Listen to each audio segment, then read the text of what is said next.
Imbis na mangamba ay nag-selfie pa at nagpalitrato sa mga sundalo at tangke ang ilang mga kabataan sa Davao City. Nakatutok yan.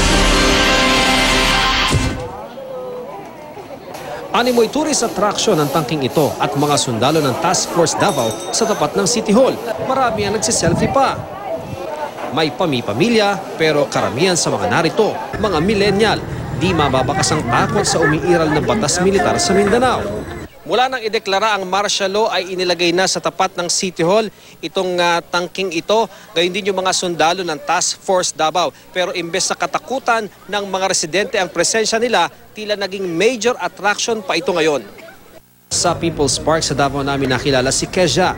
Suportado raw niya ang martial law kahit pa ilang karapatan ang sususpindihin tulad ng pag-aresto ng walang warrant of arrest basta sa paniwala ng mga otoridad ay konektado ka sa rebelyon. Pagor ako sa deklarasyon ng martial law dahil umiikot ang ating mga pulis dito sa ating city. Ang grupong ito naman madalas ding magbanding sa park. Maintindihan din daw nila kahit ipagbawal ang umpukan ng mga tao sa umiiral na martial law.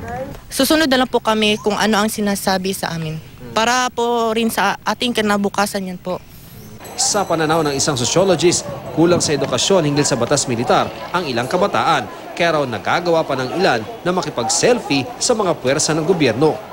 Meron silang mga maling kaalaman. Kung titignan natin halimbawa yung mga textbooks sa Philippine history, primarily naging napakababaw, hindi naging mapanuri o kritikal yung pagtuturo ng kasaysayan ng ating bansa.